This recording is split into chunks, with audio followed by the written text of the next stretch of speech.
ఓం మహాగణాధిపతయే నమః. ఓం గురుభ్యో నమః. ఓం శ్రీమాత్రే నమః.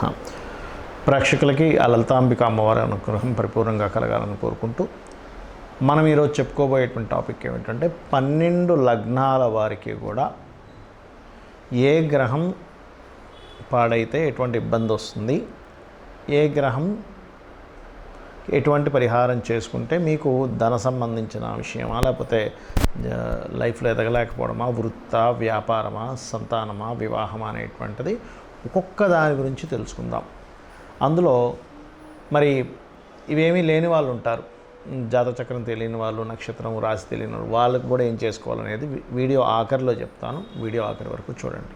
వృషభ లగ్నంలో మీరు జన్మించారంటే మీకు ఉండేటువంటి శక్తి ఏదైతే ఉందో అది ఓపిక. మరి మీరు ఎటువంటి విషయాల్లో పర్టికులర్గా జాగ్రత్తగా ఉండాలి అంటే మీ లగ్న షష్ఠమాధిపతి శుక్రుడు అవుతాడు. మీరు ఎదగలేకపోతున్నారు లైఫ్లో అంటే మీ శుక్రుడు ఎక్కడో పాడయ్యాడు కాబట్టి నవగ్రహాల్లో శుక్రకేతు గ్రహాల దగ్గర దీపారాధన చేయండి. ఓపిక ప్లస్ బ్యూటీనెస్ కూడా శుక్రగ్రహానికి ఆపాదించబడుతుంది కాబట్టి ఈ 5th and 2nd లార్డ్ అంటే మీ ధనాధిపతి మీ యొక్క ప్లానింగే మీ ధనం గుర్తుపెట్టుకోండి. వ్యాపార సంబంధించిన ప్లానింగ్ కరెక్ట్గా చేసుకుని మీరు వెళ్తున్నారంటే బుధుడు చాలా బాగున్నాడు. అదే వ్యాపారంలో ఇబ్బంది పడుతున్నారంటే బుధుడు పాడాడు, ధనపరంగా ఇబ్బంది పడుతున్నారంటే మీ జన్మజాతకంలో బుధగ్రహం పాడైందని అర్థం చేసుకోండి. వృషభ లగ్నంలో జన్మించారంటే లేదు నాకు రాసే తెలుసు లగ్నం తెలియదు అనుకున్న వారు రాశిని చూసుకోండి, కానీ లగ్నం ఈజ్ ప్రధానం. అలాంటప్పుడు బుధ, కుజ, కేతు గ్రహాల దగ్గర దీపారాధన చేయండి.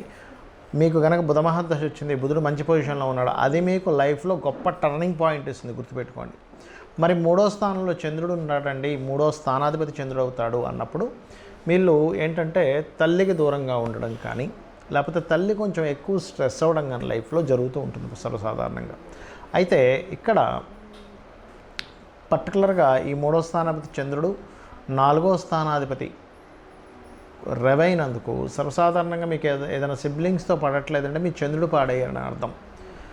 అలాగే సమ్ టైమ్స్ ఏమవుతుంటుందంటే ఈ రవి కనుక పాడైతే అంటే సూర్యభగవానుడు కనుక పాడైతే మీ జన్మజాతకంలో ఎడ్యుకేషన్లో చిన్నప్పుడు పిల్లలు చదవలేకపోతుంటారు, లేకపోతే ఒక ప్రాపర్టీ కొనుక్కుందామంటే అవ్వదు.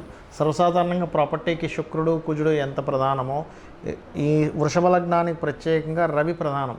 రవి పాడయ్యాడు మీ పేరు మీద తీసుకోకండి, ఎందుకంటే అది గవర్నమెంట్ ల్యాండ్స్ ఏదో అయ్యి తర్వాత గవర్నమెంట్ నుంచి వ్యతిరేకతలు వస్తాయి. కాబట్టి సూర్యభగవానుడు బాగుంటేనే మీ పేరు మీద తీసుకోవాలి. అదేవిధంగా సూర్యభగవానుడు ఒకవేళ పాడైతే మీరు పర్టికులర్గా మెడికల్ రిలేటెడ్ రంగాల జోలికి వెళ్ళకూడదు. సూర్యుడు బాగున్నాడు, అద్భుతంగా వెళ్ళొచ్చు, అద్భుతంగా రాణిస్తారు. ఇది మెయిన్ కీలకం ఇక్కడ. అయితే మీరు సూర్యుడికి, రాహుకి, శనికి దీపారాధన చేసుకున్నట్లయితే ఈ యొక్క ఇబ్బంది నుంచి బయటపడతారు. మీకున్న గొప్ప యోగం ఏంటంటే సంతానం కలిగినప్పటి నుంచి ఫైనాన్షియల్ గ్రోత్ వస్తుంది మీకు, ఇది బాగా గుర్తుపెట్టుకోండి. అలాగే మరొక విషయం ఏంటంటే మీకు శుక్రుడు బాగుంటే చిట్ ఫండ్స్ నడపడానికి చాలా అద్భుతంగా ఉంటుంది. మీరు ఎంత ఓపికగా ఎంత ఇదిగా ఉంటారో మీకు వచ్చే జీవిత భాగస్వామి అంత స్ట్రైట్ ఫార్వర్డ్ నేచర్గా ఉండే తత్వం కానీ లేకపోతే ముక్కుసూటిగా ఉండి కొంచెం మొండిగా ఉండే తత్వం కానీ వస్తారు. ఎందుకంటే ఇక్కడ శుక్రుడు, కుజుడు అవుతారు, ఇద్దరి మధ్యన అట్రాక్షన్ కూడా ఉంటుంది. కాకపోతే ఎప్పటి వరకు ఉంటుంది ఇది? కుజ శుక్రులు బాగుంటేనే. అదేవిధంగా మీ యొక్క జీవిత భాగస్వామి రకరకాల దేశాలకి, రకరకాల ప్రాంతాలకు వెళ్ళేటువంటి యోగం మీ జాతకంలో మీరు వివాహం చేసుకోవడం ద్వారా ఏర్పడుతుంటుంది సర్వసాధారణంగా వృషభ లగ్నం వారికి. అలాగే మీరు మీ చిన్నప్పుడు ఈ అష్టమాధిపతి గురువు రావడం వల్ల మీ చిన్నప్పుడు ఏదైనా మాస్టర్స్ చెప్పేది ఇలా కాకుండా ఇంకా అద్భుతంగా చెప్పొచ్చు కదా, ఇలా ఎందుకు చెప్పారనే ఒక చిన్న సందిగ్ధం ఉంటూ ఉంటుంది. అయితే ఇక్కడ ఏంటంటే మీకు యాన్స్టర్స్ ప్రాపర్టీ రిలేటెడ్ సంబంధించిన విషయంలో ఇబ్బంది వస్తుంది అంటే మీ గురుగ్రహం పాడైందని అర్థం చేసుకోండి. అయితే ఎప్పుడూ కూడా మీరు లైఫ్లో సెటిల్ అవ్వడం అనేటువంటిది ఉన్న ప్రదేశం కాకుండా వేరే ప్రదేశాలకు వెళ్ళడం ద్వారానే కెరియర్ ద్వారా సెట్ అవుతారు, ఇది అర్థం చేసుకోవాలి. ఒకవేళ మీకు కెరియర్ పరంగా ఇబ్బంది వస్తుందంటే మీ జన్మజాతకంలో శనిగ్రహం పాడైందని అర్థం చేసుకోండి. అప్పుడు శని, కేతు, కుజ గ్రహాలకు దీపారాధన చేసుకోవడము మరియు ఓం శ్రీమాత, శ్రీ మహారాజ్ని, శ్రీమత్ సింహాసనేశ్వరియే నమః లేదా ఓం మాణిక్య మకుటాకార జానుద్వై విరాజితాయ నమః చేసుకోండి. మీరు నిత్యము ఆరాధించాల్సినటువంటి దేవతా స్వరూపము విష్ణువుని కీర్తించండి, విష్ణు సహస్రనామాలు చేసుకోండి, అన్ని విధాలు బాగుంటుంది. వీటితో పాటు చాలామందికి ఉన్నటువంటి అపోహ కానివ్వండి, కొంత ప్రభావం దాని మీద ఉండుంటూ ఉండదని కాదు. ఏలినాటి శని ప్రభావం ఉంది అందుకే నా లైఫ్ ఇలా అయిపోతుందని, లేకపోతే సర్పదోషం ఉందని, లేకపోతే పితృదోషం ఉందని, ఇట్లాంటివన్నీ భయపడుతూ ఉంటారు. కానీ ఒకటే గుర్తుపెట్టుకోండి, మీకు నిజంగా సర్పదోషమే ఉంది, అసలు అది ఎలా చూసుకోవాలి? సర్పదోషం ఎప్పుడు కూడా కుజరాశుల్లో రాహు ఉండడము లేదా కుజశని కాంబినేషన్ కుజరాహు కాంబినేషన్. ఏదైనా గ్రహం అంటే సర్పగ్రహాలైనటువంటి ఈ యొక్క రాహుకేతువులు లగ్నంలో ఉన్నప్పుడు కూడా మీకు సర్పదోషం ఏర్పడుతుంది, గుర్తుపెట్టుకోండి. అయితే సర్పదోషం ఉన్నంత మాత్రాన్ని ఏదో అయిపోతుందని అనుకోకండి. కొంచెం వాళ్ళకి సర్ప సంబంధించినవి కల్లోకి రావడం, లైఫ్ సడన్గా మార్పు రావడం జరుగుతూ ఉంటుంది. దానికి సింపుల్గా ఏమీ లేదు, ఏం పెద్దగా భయపడిపోవాల్సిన పని లేదు. మీరు చక్కగా కాళహస్తికి వెళ్ళండి, ఈశ్వరుణ్ణి దర్శనం చేసుకోండి, అక్కడ పరమేశ్వరుడు దర్శనం చేసుకోండి, రాహుకేతు పూజ చేసుకోండి, క్లియర్ అయిపోతుంది. లేదు అంత దూరం వెళ్ళలేము, చక్కగా మీ ఇంటి దగ్గర ప్రతిష్ట ఉంటుంది, నాగప్రతిష్ఠ చేసిన ఉంటాయి, రావి చెట్టు చుట్టూ ప్రదక్షిణం చేసి ఆ ప్రతిష్ఠ మీద పసుపు కుంకుమ గంధం కలిపినటువంటి నీటిని అభిషేకంగా వేయండి, సరిపోతుంది. అలా కాదండి కాలసర్ప దోషం ఉందండి అంటూ వస్తుంటారు నా దగ్గరికి. అసలు కాలసర్ప దోషమే ఉండదు ఆ జాతకాలు. ఇంకోటి ఏంటంటే కాలసర్ప దోషం కాలానికి అప్లై చేయమన్నారు, జన్మజాతకానికి కాదు.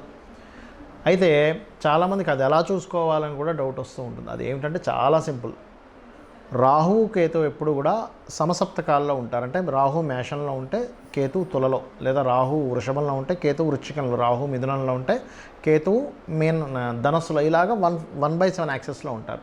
ఇలా రాహుకేతువులు ఉదాహరణకి మేషంలో రాహువు, తులలో కేతు ఉంటే వన్ సైడ్ అంటే మేషం నుంచి తుల మధ్యలో అన్ని గ్రహాలు పడ్డం, లేదా ఇటు మేషం నుంచి ఇటువైపైనా అటువైపైనా అన్ని ప్లానెట్స్ ఒకవైపు పడిపోయి ఈ రాహుకేతులు వన్ సైడ్ ఎటువంటి ప్లానెట్ లేకపోతే దాన్ని కాలసర్పదోషము అంటారు. అన్నిటినీ కాలసర్పదోషం అంటారు. చాలామంది తెలియక అసలు తెలియని విషయాలకి ఇది కాలసర్పదోషం ఉందని చెప్తే పాపం అది పట్టుకొచ్చి ఏమంటే నాకు కాలసర్పదోషం ఉందంటే నా లైఫ్లో నేను తగలేకపోవడానికి కారణం ఇదా అనుకుంటారు. నేను చెప్పేది ఒకటే గుర్తుపెట్టుకోండి, 140 దేశాల యొక్క ప్రెసిడెంట్ల జాతకాలను నేను చూశాను. వాళ్ళ జాతకాల్లో కాలసర్పదోషం ఉంది. మరి వాడు ప్రెసిడెంట్ ఎలా అయ్యాడు అనేది ఒక్కసారి మనం ఆలోచించాలి. అంటే కాలసర్పదోషం ఏమీ కూడా మనల్ని ఏమీ ఆపేదు. మెగాస్టార్ చిరంజీవికి కూడా ఉంది కాలసర్పదోషం. అలా అంటే ఆయన ఏమీ చిన్న వ్యక్తి, అది మనం అర్థం చేసుకోవాలి. ఇక మరొక విషయం, ఇక్కడ అనవసరమైన భయాలు పెట్టుకోకుండా ఏలినాటి శని నడుస్తుంది, అర్ధాష్టమి నడుస్తుంది, అష్టమి శని నడుస్తుంది, ఏం భయపడక్కర్లే. శని ఎప్పుడైనా నడుస్తున్నప్పుడు మధ్యాహ్నం పూట నిద్రపోకుండా ఎక్కువ వాకింగ్ చేస్తూ శ్రమ పడుతుండండి. మీ అంతటా మీరు కనుక శ్రమ పడుతూ కాస్త పేదవాళ్ళకి, ఏజ్డ్ పర్సన్స్కి మీరు ఏదైనా సహాయం చేస్తుంటే ఆ శని భగవానుడు సంతృప్తి చెందుతాడు, ఏమీ అవ్వదు. శనివారాలు తైలాభిషేకం చేసుకోవడము, నువ్వులతో తయారు చేసినటువంటి ఉండల్ని పంచడము, లేకపోతే నువ్వులు దానంగా ఇవ్వడము, ఇవి కనుక చేస్తే చాలు, ఇంకేం అక్కర్లేదు. ఆటోమేటిక్గా అంతా క్లియర్ అయిపోతుంది. ఏలినాటి శని, అర్ధాష్టమి, అష్టమి శని సమయాల్లోనే సీఎంలు పిఎంలు అయ్యారు. నరేంద్ర మోడీ గారు కావచ్చు, జగన్ కావచ్చు, మన చంద్రబాబు నాయుడు గారు కావచ్చు, స్వర్గీయ ఎన్టీ రామారావు గారు కావచ్చు, ఈ సమయాల్లోనే అయ్యారు, గుర్తుపెట్టుకోండి. అంటే శనేమి మనల్ని ఎదగడానికి ఎక్కడ ఆపడు, శ్రమనిస్తాడంతే. ఇక పితృదోషాలు, మాతృదోషాలు, స్త్రీశాపాలు ఇవన్నీ అలా ఏర్పడతాయి. శుక్రుడు పాడైతే స్త్రీశాపం. అప్పుడు ఏం చేయాలి? స్త్రీల ద్వారా ఇబ్బంది వస్తున్నప్పుడు వాళ్ళతో కొట్లాడకూడదు. నేను పూర్వజంలో చేసిన కర్మ అనుకుని అమ్మవారిని ప్రార్థించుకోవాలి, శ్రీమాత్రే నమః అనుకోవాలి. పితృదోషాలు ఏర్పడ్డాయి, అమావాస్య నాడు స్వయంపాకం ఇవ్వాలి పెద్దలకి. అదేవిధంగా మాతృదోషం ఏర్పడింది, తల్లితో ఏదో ఇబ్బంది ఏర్పడడం, తల్లి యొక్క బాధ్యతలు మీరు చూసుకోవడం జరుగుతుంది. అలాంటప్పుడు కూడా శ్రీమాత్రే నమః బ్రహ్మాండంగా పనిచేస్తుంది. ఇది అర్థం చేసుకొని మీరు జ్యోతిష్శాస్త్రం అంటే ఒక వెలుగుని చూపించేది కానీ భయపెట్టేది కాదు. కాబట్టి ఈ రకంగా మీరు కనుక తెలుసుకొని వెళ్తూ మీ పర్సనల్ చార్ట్లో గ్రహాలు ఒక్కొక్కరికి ఒక్కో రకంగా పనిచేస్తుంది. ఒక నక్షత్రం వాళ్ళందరికీ ఒకలాగే జరగాలని లేదు, ఒక రూల్ ఒక లగ్నం వాళ్ళకి అందరికీ ఒకలాగే జరగాలని లేదు. ఎందుకంటే వీళ్ళు పుట్టిన సమయానికి వాళ్ళు పుట్టిన సమయానికి గ్రహాల్లో తేడా ఉంటుంది. కాబట్టి అది తెలుసుకుంటూ నిత్య దేవతారాధన కనుక ఎవరైతే చేస్తారో, నిత్యము అమ్మవారి ఆరాధన ఎవరైతే చేస్తారో, దేవీ భాగవతంలో చాలా స్పష్టంగా అమ్మవారి చెప్పింది ఏమని, నా భక్తుడు ఎవరైతే ఉంటారో అతని యొక్క తలరాతని బ్రహ్మని పిలిచి మార్పిస్తుందట.